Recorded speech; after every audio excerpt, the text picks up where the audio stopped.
Hoje, terça-feira especial, terça-feira com convidado aqui nos estúdios da BR4. Estou aqui com Arquimedes Nicastro.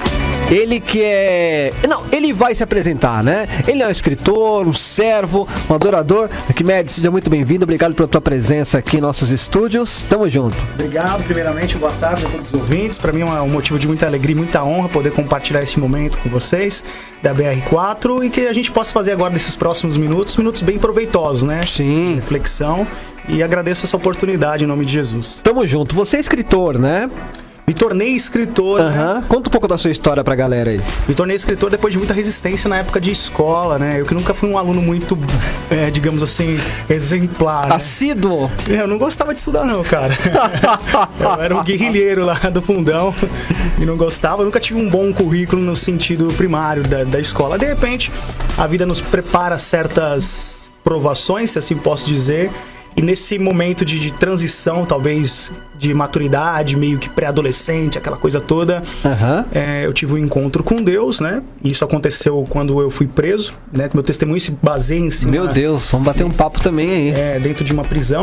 E a partir dali começou um trabalho de autoavaliação, né? Aqueles questionamentos existenciais que eu acho que cada pessoa já teve algum dia, né? Sim. Tipo assim, nossa, por que eu tô aqui? Será que Deus existe? Qual que é o propósito disso? A gente tem esses problemas às vezes. E aconteceu comigo. Nisso aí passou a se transformar num auto-questionamento, e dentro da prisão nós ficamos muito ociosos pela falta de atividade que existe lá, né? E pela essa falta de atividade você tem duas situações. Ou você começa a se drogar, a entrar em coisas que não vão te agregar nada, ou você tenta partir para um outro campo. Eu acho que vai ser até legal pra gente explorar isso hoje, que seria a questão: o que você decide? Eu decidi os livros, por incrível que pareça. E através da leitura, com uma coisa que eu não tinha como princípio na minha juventude, eu comecei a me descobrir. E é a amiga Marta Carvalho, me mandando cartas com bastante frequência quando eu estava ainda preso, começou a me inspirar, falando assim: por que você não faz um documentário do que está acontecendo aí dentro? Né? Conta um pouco das suas experiências e tal. E ali começou a nascer o meu trabalho, e esse livro começou a partir deste instante, né? Então, meu livro, ele tem como ingredientes, realmente, o cenário, que é o cotidiano de uma prisão, e como é que funciona todo esse mecanismo, todas essas polêmicas e tal. E também você faz aí um paralelo do seu encontro. Hoje, terça-feira especial, terça-feira com convidado aqui nos estúdios da BR4. Estou aqui com Arquimedes Nicastro. Ele que é... Não, ele vai se apresentar, né? Ele é um escritor, um servo, um adorador. Arquimedes, seja muito bem-vindo. Obrigado pela tua presença aqui em nossos estúdios. Tamo junto. Obrigado, primeiramente, boa tarde a todos os ouvintes. Para mim é um motivo de muita alegria e muita honra poder compartilhar esse momento com vocês da BR4 e que a gente possa fazer agora nesses próximos minutos bem proveitosos, né? Sim. Reflexão, e agradeço essa oportunidade em nome de Jesus. Tamo junto. Você é escritor, né? Me tornei escritor, né? Conta um pouco da sua história pra galera aí. Me tornei escritor depois de muita resistência na época de escola, né? Eu que nunca fui um aluno muito, digamos assim, exemplar, né? Assíduo? Eu não gostava de estudar não, cara. Eu era um guerrilheiro lá do fundão e não gostava. Eu nunca tive um bom currículo no sentido primário da escola. De repente, a vida nos prepara certas provações, se assim posso dizer. E nesse momento de transição, talvez, de maturidade, meio que pré-adolescente, aquela coisa toda, eu tive um encontro com Deus, né? Isso aconteceu quando eu fui preso, né? Meu testemunho se baseia em cima... Meu Deus, vamos bater um papo também aí. Dentro de uma prisão. E a partir dali começou um trabalho de autoavaliação, né? Aqueles questionamentos existenciais que eu acho que cada pessoa já teve algum dia, né? Sim. Tipo assim, nossa, por que eu tô aqui? Será que Deus existe? Qual que é o propósito disso? A gente tem esses problemas às vezes. E aconteceu comigo. Nisso aí passou a se transformar num auto-questionamento, e dentro da prisão nós ficamos muito ociosos pela falta de atividade que existe lá, né? E pela essa falta de atividade você tem duas situações. Ou você começa a se drogar, a entrar em coisas que não vão te agregar nada, ou você tenta partir para um outro campo. Eu acho que vai ser até legal pra gente explorar isso hoje, que seria a questão: o que você decide? Eu decidi os livros, por incrível que pareça. E através da leitura, com uma coisa que eu não tinha como princípio na minha juventude, eu comecei a me descobrir. E é a amiga Marta Carvalho, me mandando cartas com bastante frequência quando eu estava ainda preso, começou a me inspirar, falando assim: por que você não faz um documentário do que está acontecendo aí dentro? Né? Conta um pouco das suas experiências e tal. E ali começou a nascer o meu trabalho, e esse livro começou a partir deste instante, né? Então, meu livro, ele tem como ingredientes, realmente, o cenário, que é o cotidiano de uma prisão, e como é que funciona todo esse mecanismo, todas essas polêmicas e tal. E também você faz aí um paralelo do seu encontro com Cristo, né? Daquilo Sim. que Deus fez na tua vida, né? Exatamente. E aí, esse trabalho é um mix, né? Por exemplo, é um trabalho realmente de uma autobiografia. Por que eu fui preso? O que aconteceu? Quais foram os elementos cruciais que me fizeram encontrar Cristo, né? Uhum. O que me fez realmente pensar em Deus? Porque realmente nós somos, como seres humanos, na grande maioria, só buscamos Deus quando nós chegamos no fundo do poço, né? Sim. Quando a gente tá, às vezes, vivendo uma vida legal, meio equilibrada, a gente dá uma esquecida e começa a deixar a nossa vida andar de forma mais tranquila. E quando você vai pro fundo do poço, você parece que tem uma autodescoberta. Pô, Deus. E aí aconteceu comigo dessa forma. E aí eu comecei a passar a ler a Bíblia. Eu tinha o hábito só de ler o Salmos 91, né? Que era de praxe, né? Mil caíram ao teu lado, 10 mil à tua direita. Sim. Era um versículo muito bom para ser lido numa prisão, né? Que é aquele cenário tenso que era. Eu sempre falava, meu Deus, que caiam todos, mas que eu permaneça na tua presença aqui. E aí comecei a ter mais interesse pela Bíblia, né? E aí, através de todo esse contexto que foram vindo os elementos para compor o livro, né? Então o livro foi uma composição desses sentimentos, dessas experiências. Entendi, olha que bacana, gente. Então o bate-papo hoje vai ser muito legal, muito aproveitoso. E o tema de hoje, o tema desta tarde é: o jovem tem preguiça de ler. Só que, né, ou seja, nós convidamos um escritor para comentar sobre isso também, daquilo que ele passou. Já deu uma palhinha como que era a vida dele, mas ele vai dar o seu comentário baseado nos dias de hoje. E aí, o jovem tem preguiça de ler, sim ou não? Então você manda também o seu toque, o seu comentário aí, responda. Se você acha que sim, coloque o porquê, e também se você acha que não. E eu queria até estar conversando contigo em relação a esse tema. Você já falou que no começo da tua vida escolar, assim, você já não era muito fã.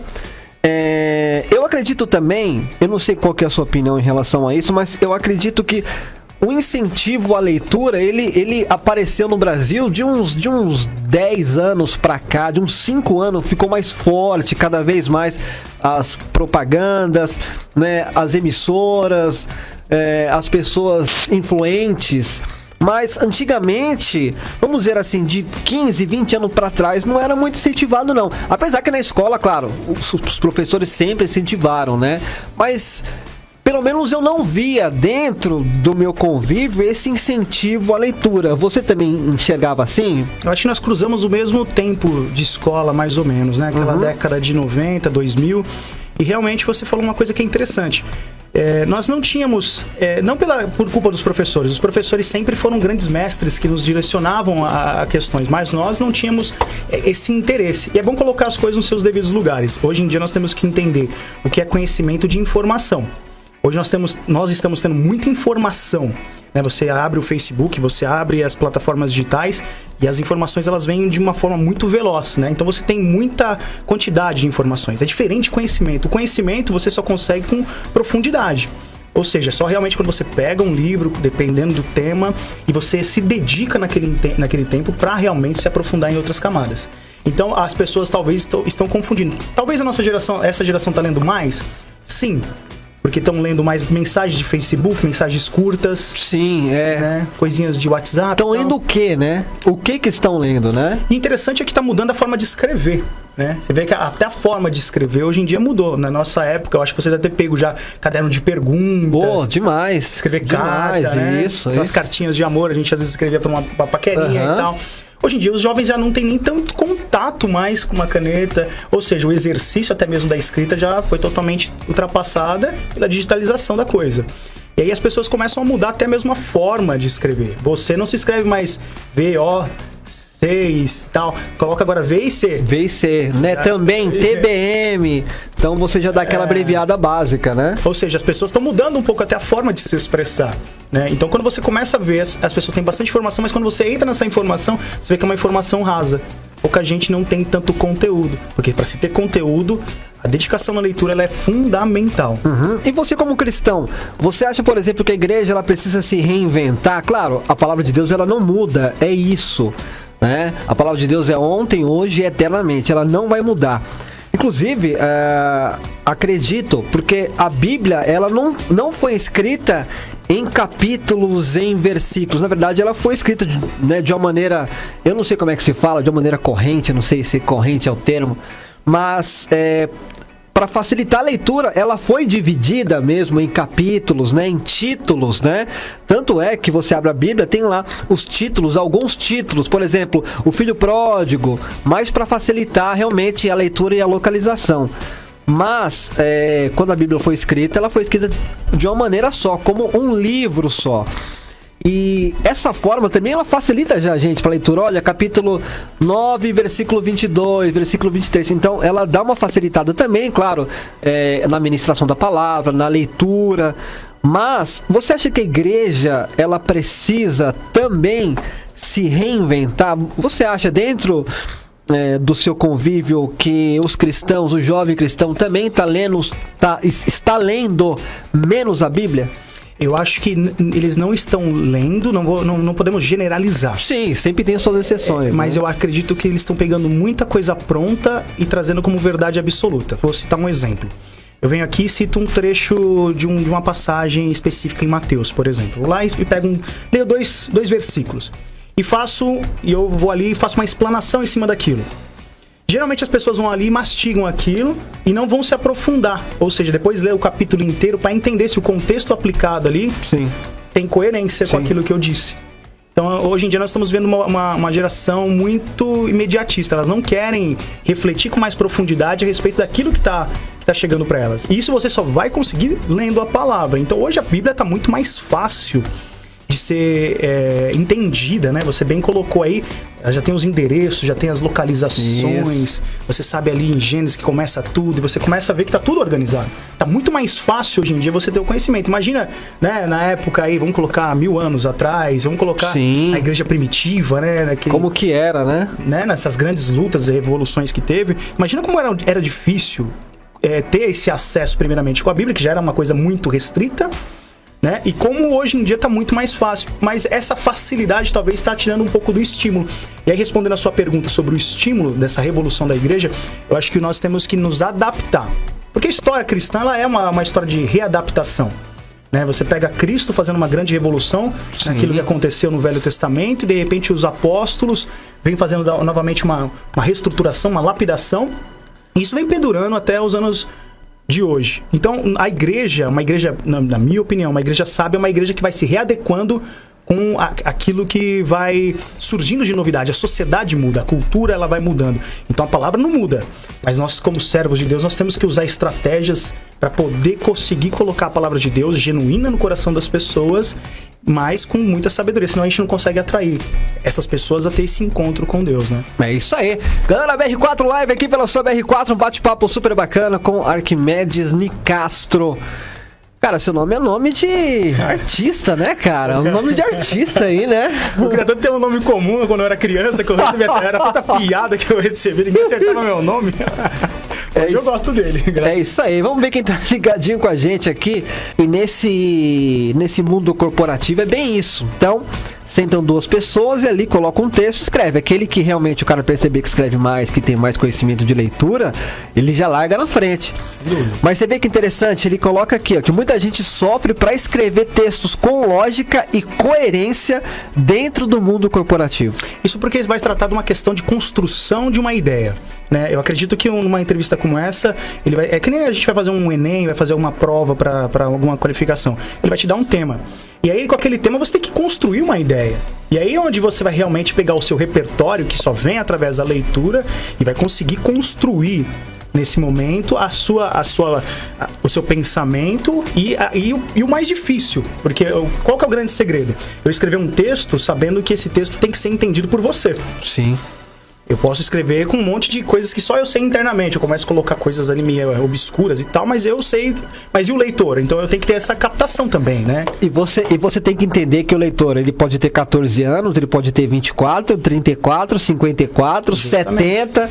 Então você tem que escrever de uma maneira que todos entendam, né? Exatamente. É tão interessante isso que é igual uma matéria de jornal. Você pega uma matéria de jornal e entrega. Você vai ler. Vamos falar que a gente pega uma política, um assunto político. Você lê um assunto.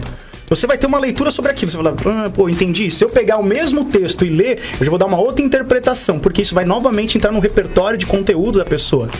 Como ele vai harmonizar o pensamento na escrita, como é que ele vai conseguir desenhar isso no pensamento dele. Então toda essa construção, ela só é possível quando a pessoa realmente tem uma camada mais profunda de cultura, né? Então é aquela questão, né, Marquinhos? Quem você quer ser? Você quer ser uma pessoa rasa? Você vai ficar só comendo informação já mastigada pelos outros. Então você quer ter uma cultura mais densa, então você vai ter que se dedicar mais, vai ter que realmente ler mais, e isso dá trabalho. Dá trabalho. Em todas as áreas, né? Você quer se especializar na tua área, um cara de informática, puxa, eu quero me especializar na área de hardware. Então o cara vai ter que parar um momento, fazer um curso, estudar. Eu acho que vai por aí. Mas acredito que a leitura, ela é a base de tudo. Eu acho que ela vem primeiro, né? A educação, na verdade, ela vem primeiro, né? Ela é o alicerce, né? Se você teve uma boa educação, bons estudos, se leu bons livros, que é interessante, né? No nosso caso, dentro do nosso universo, se você lê a palavra de Deus, se você tem um relacionamento com Deus, porque se você não lê, você não vai ter relacionamento com Deus. E o mais interessante que quando você lê, você tem aquela coisa que eu costumo dizer, você começa a desmistificar muita coisa. Ou seja, você começa... Quando eu comecei a ler a Bíblia, eu fiquei apaixonado pela Bíblia. Por quê? Ao ler a Bíblia, eu comecei a ver textos que me deixavam de boca aberta. Por exemplo, eu numa cenário que era uma prisão. De repente eu tô logo lá em Gênesis, no capítulo 37, que me conta a história de José, um cara que foi levado pra prisão, os irmãos montaram toda uma casinha ali pra ele, tal. Eu, como uma pessoa que nunca tive acesso, digamos assim, a um texto histórico e um texto bíblico, que dá pra usar esses dois termos, eu lendo aquilo, me choquei naquele primeiro momento. Falei, que a Bíblia? Porque às vezes eu, por não ter lido, qual que era a minha imagem de leigo? A Bíblia só fala de santidade, só fala de coisas místicas e nananana, pela minha estupidez e minha ignorância. Quando eu passo a ter acesso ao conteúdo, eu começo a ficar realmente chocado e apaixonado ao mesmo tempo. Porque eu falo, caramba, é um livro que fala de homens imperfeitos atrás de um ser perfeito chamado Deus, e eu começo a me identificar com a história. Isso só é capaz quando você tem uma entrega nessa leitura. E aí é muito pessoal, né, Marquinhos? Por exemplo, a profundidade que eu já tive com alguns textos bíblicos como você já deve ter tido várias profundidades também, outras. Então, o legal da leitura é isso, é que é um encontro particular com o autor. Então, falando da Bíblia novamente, você tem um encontro particular com Deus. Porque ao ler a Bíblia, você está falando com ele diretamente, sem nenhum tipo de pessoa envolvida. É verdade, né? Então, é muito profundo isso. Então, só para encerrar o comentário, isso amadureceu a minha fé. Esse encontro mais pessoal, digamos assim, com Deus, através da leitura da Bíblia, foi realmente uma descoberta muito importante para minha vida. E é muito interessante porque as pessoas podem dizer assim, poxa, mas e aquelas pessoas então que não sabem ler, como é que fica? Nós não podemos ser radical em nenhum pensamento. Também. Né? Senão você vai falar que a gente vai acabar descartando essas pessoas. Não, de forma alguma. Nós temos que entender que se Deus te deu a capacidade de você ter o discernimento, o entendimento, a oportunidade rica de poder ler, estudar, isso te coloca, você usa uma expressão aqui que eu pego ela emprestada agora um pouco, ela te coloca num outro patamar, mas esse patamar não é um patamar em que você vai humilhar a pessoa que não tem talvez o conhecimento que você adquiriu, mas é um patamar que você vai conseguir ajudar outras pessoas. Porque o conhecimento ele te dá essa ferramenta de poder direcionar. A Bíblia vai dizer assim que cego, guiando outro cego, vai levar, né? Vai levar as pessoas pro buraco. Então, se você não tiver um entendimento mínimo, como é que você vai conseguir dar um bom conselho? Como é que você vai conseguir direcionar as pessoas? Pedro foi um iletrado, né?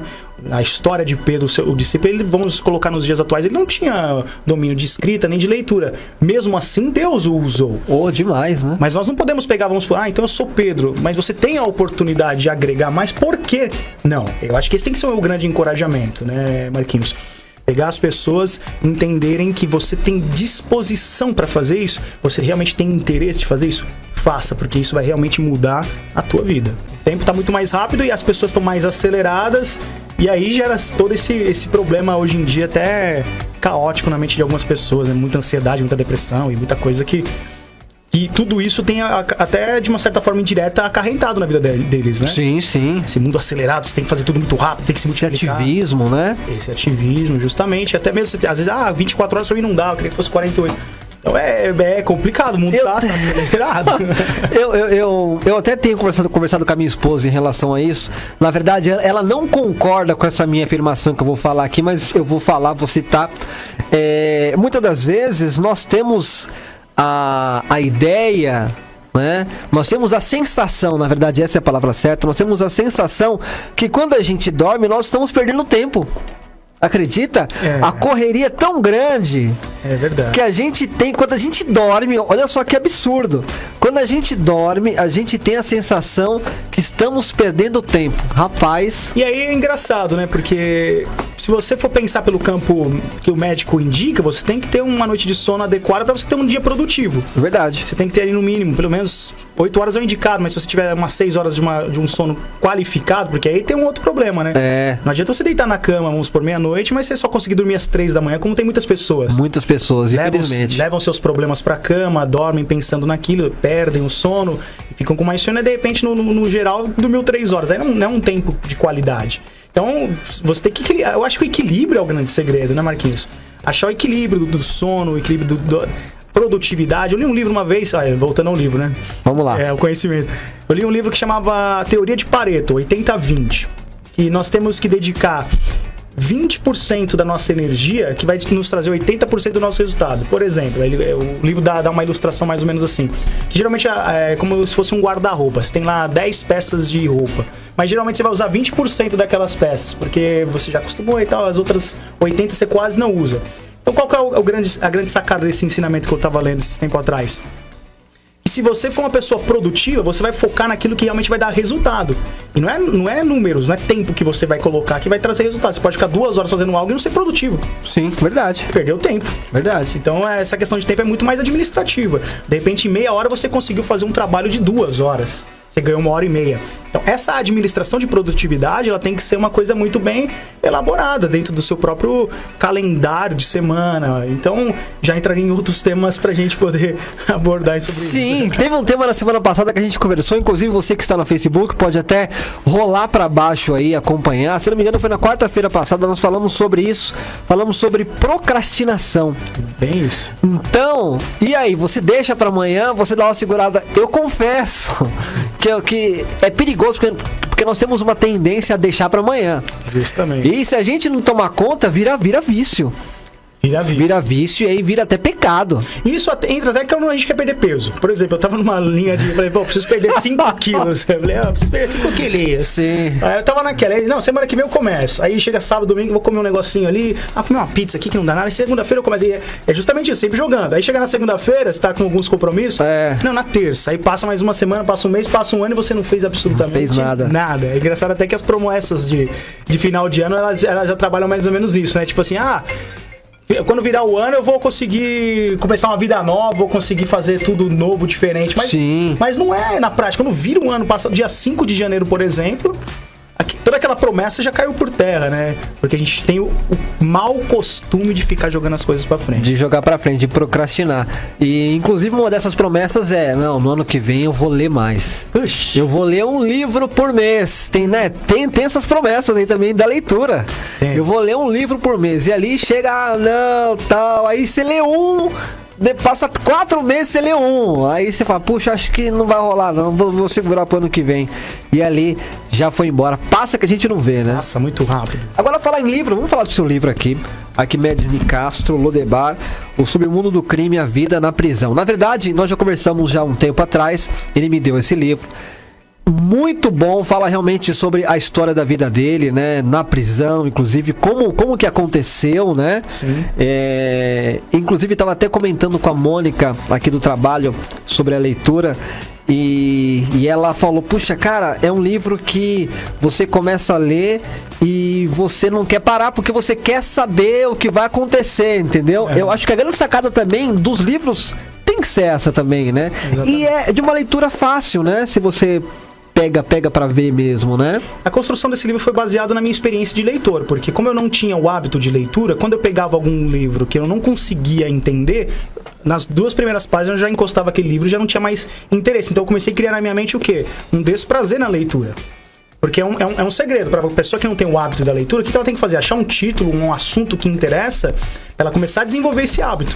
Senão ela não vai conseguir desenvolver. Se você pegar algo que você não gosta, você não se identifica, você não vai ler aquilo até o final. E a construção do meu livro foi baseada nisso. Foi assim, bom, eu preciso fazer algo que seja simples das pessoas entenderem como eu posso ser um leitor, poderia ter sido um leitor da minha própria obra, e que as pessoas... Aí eu peguei uma sacada, que foi muito interessante. Vou contar rapidinho uma curiosidade aqui. Na prisão, as pessoas assistem muito novela. Tipo, dá 9 horas da noite, os presos desligam todas as suas atividades e ficam assistindo novela. E eu comecei a prestar atenção naquela tática, né? Assim, peraí, cara, por que todo mundo para pra assistir a novela? Aí eu entendi que quando terminava a novela, eles ficavam ansiosos pro próximo dia. Aí eu comecei a entender essa cara. Falei, olha que interessante. Então, o autor dessa novela, ele deixa a história com uma pendência pro próximo dia, para que no próximo dia tenha audiência e assim sucessivamente. Eu falei assim, eu tenho que criar isso no meu livro. Então, o que eu busquei? O leitor de Lodebar vai entender isso quando começar a ler. Cada capítulo vai te deixar uma isca para você ir pro próximo. E aí é uma coisa gostosa quando você... Não é o meu livro, tem outros livros que fazem isso também. Quando você pega um livro que te dá esse prazer, fala assim, caramba, o que vai acontecer ali? Puxa, deixa eu ler, preciso só ler mais uma página. Aí você começa a ter o prazer, de fato, em ler. Li livros fantásticos que me deram esses sentimentos. E aí eu comecei a trazer isso pro meu livro também. Pro seu livro, é isso aí. Lodebar, o submundo do crime, a vida na prisão. No dia 4 de maio de 2012, tive o mais pavoroso e confuso amanhecer da minha vida. A partir dessa data, fui obrigado a viver os piores dias da minha existência, quando eu tinha duas opções: destruir-me ou me reconstruir. Olha que interessante, né? Você se viu ali numa sinuca de bico, como falam, né? Sim. Nesse tempo, isolado, preso, pude conhecer a verdadeira terra do esquecimento, Lodebar, sobre a qual, nesse livro, vou contar com riquíssimos detalhes. Hashtag fica a dica aí desse livro, muito bacana. De uma leitura tranquila, fácil, né? Para você realmente... se deliciar lendo, né? Que eu acho que é interessante, que a leitura, ela tem que ter esse prazer, você tem que ter prazer na leitura, de você sentar, dedicar um tempo. E outra, a pessoa que lê, nós já estamos comentando aqui sobre isso, a pessoa que lê, ela escreve melhor, a pessoa que lê, ela tem argumentos para conversar, muito importante. Não é somente, claro, o WhatsApp é importante, é um meio de comunicação, pô, fenomenal. Mas nada como você realmente ter argumentos para conversar com uma pessoa, conversar com o teu chefe, para você pleitear uma vaga de emprego. Poxa, mas por que você quer essa promoção? De você ter realmente argumentos. E na leitura a gente consegue esses argumentos, é isso, né? Você aumenta seu repertório, seu vocabulário fica mais rico, só tem benefícios. Só que eu quero deixar uma dica pro seu ouvinte aqui, para quem tá nos assistindo agora no Facebook. A grande sacada de você começar a ler é criar um hábito. E o hábito, ele é uma coisa que ele é meio que sangrento. Vou dar um exemplo aqui. Nossos pais, quando chegavam pra gente, falavam assim, filho, vai lá escovar os dentes. Você ia contrariado, né? Tem que escovar os dentes, aí você ia lá. Esse hábito levaram vários anos para que depois você fizesse tudo no piloto automático. Sim, verdade. Depois, se você hoje acorda, o que você faz? É automático. Você entende que tem que fazer isso. Você vai lá e você já entendeu que é importante para você não ficar banguela, pra você não perder o dente. Isso. Já entendeu a importância daquilo. Você criou aquele hábito, você já faz automático. Você levanta, vai lá no banheiro, escova os seus dentes, termina. Enfim, é um hábito. Então a leitura é a mesma coisa. A pessoa ela tem que se desafiar. Fala assim, peraí, eu não sou assim, essa pessoa tão limitada, eu vou me desafiar. É um autoconhecimento isso. Eu vou ler esse livro aqui, vou comer esse livro aqui até o final. Leia uma página por dia, se você não tem um hábito. Verdade, né? Lê 2 depois, e assim você vai criando um hábito. Daqui a pouco você está lendo um capítulo, um livro em uma semana. Por quê? Você deu um passo de cada vez. Para você se transformar num bom leitor, você vai ter que passar por esse calvário, que é criar esse hábito de ler, senão você não vai conseguir. Não vai conseguir ler. Tudo passa pela leitura. E só pegando um gancho no que você falou, que é muito importante, às vezes nós quando não temos conhecimento lendo a Bíblia, o que a gente faz? Costuma fazer as pessoas mais leigas? Condena a Deus. Mas por que se Deus existe, por que minha filha está com depressão? Por que se Deus existe, eu estou com depressão? Por que se Deus existe, eu estou passando por isso? Quando ela lê a Bíblia, quando ela vê as histórias dos heróis da fé, ela percebe que todos passaram por isso. Por ansiedades, por angústia. Poderia citar aqui Davi na caverna de Adulão, Jeremias. Eu poderia citar uma série de personagens da Bíblia que tiveram um momento da sua história. Quando você lê Salmos, por exemplo, você fica boquiaberto. Tantos questionamentos, às vezes, que Davi fazia. Senhor, os meus inimigos estão se levantando contra mim. Deus, por quê? O Senhor subiu. Verdade. Salmos 13 eu gostava muito de ler, que falava, até quando, Senhor, tu vai esquecer de mim neste lugar? E você começa a pegar aqueles homens e fala, mas esses homens estão próximos de Deus? Por que eles estão passando por isso? E aí você começa a entender que isso faz parte de um propósito. Aí você começa a entender o mistério por trás daquela dor. A depressão é uma doença muito séria. É uma doença que às vezes muitos pastores, muitos líderes não estão sabendo lidar. Porque às vezes vai imaginar, mas tá endemoniado, ou tá... Não, gente, às vezes não é. Às vezes é um abraço, é um conselho, é uma atenção. É uma palavra, né? Uma palavra... Então nós estamos vivendo num momento de renovação. Acho que a igreja tem essa responsabilidade de se renovar, entender que nós estamos lutando contra um monstro muito grande chamado rede social, essa grande massa de pessoas que estão cada vez mais se isolando em ilhas digitais e elas estão cada vez ficando mais sozinhas e não querendo mais se conectar com os irmãos de igreja, ou seja, não querem mais ir pra igreja, porque você vai lá no YouTube e já assiste uma pregação, aí você já fala... e aí beleza, né? Tudo tranquilo. Tá tudo certo. Assiste uma pregação aqui de 40 minutos, tá suave, já fiz meu papel com Deus. E não entende que é importante nós estarmos em conexão, olho no olho. Verdade, a comunhão, né? A comunhão. Ó, com bom e com suave, Salmo 133. Hashtag fica a dica. Vamos para um break rapidinho, mas antes do break, peraí. Você é escritor, o que você é mais? Eu sei que você faz um pouquinho de tudo. Vamos lá.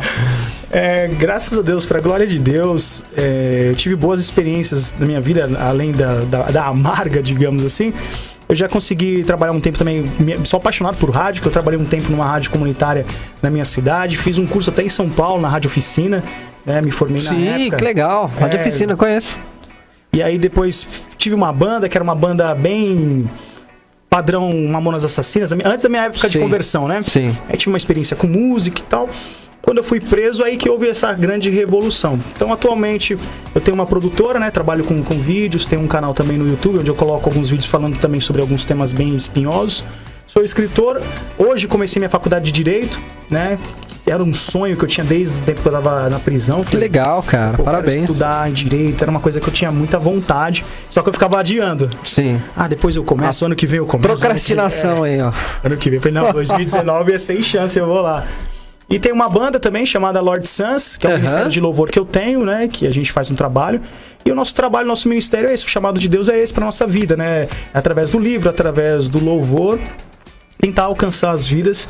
E só para aproveitar, eu faço um trabalho de palestra nas escolas também, né? Eu sou palestrante e levo o livro, o conteúdo para falar sobre o poder das escolhas.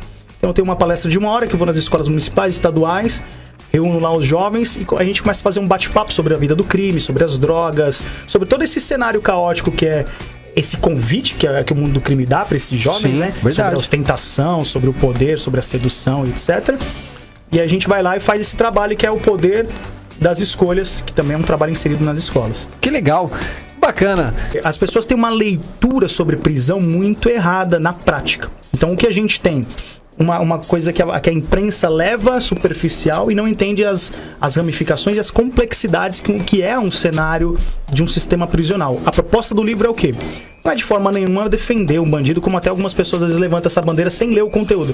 Mas será que ele está defendendo o bandido? Será que a causa dele é essa? Não, a causa é mostrar que nós temos hoje, no estado de São Paulo, cadeias que não ressocializa ninguém, só transforma as pessoas em monstros. Esses monstros depois, eles voltam para a sociedade mais potentes e quem vai pagar novamente? A própria sociedade. Então é uma proposta também de reflexão, o livro, né? Mostrando as mazelas, mostrando as dificuldades que eles passam e aí sempre tentando lutar contra aquele texto até mesmo de pessoas que falam assim, mas se não quisesse estar preso, que foi um discurso até muito usado hoje nessas eleições, se não quer estar preso não é só não roubar, só não matar, é só isso e aquilo. Tudo bem, mas quem não erra, né? Quem não tem pecado, quem não, às vezes não dá um deslize. De repente a pessoa está dirigindo e sem intenção nenhuma ela atropela alguém por uma mecânica e vai para uma prisão. Isso não quer dizer que aquela pessoa ela é assassina. Que ela é má, né? Ela é má, exatamente. Então, a minha proposta de trabalho é, cada caso é um caso e deve ser analisado de forma única. Até porque nós somos seres únicos, Verdade. Né? Então, generalizar nunca vai ser algo inteligente. Que bacana, é isso aí.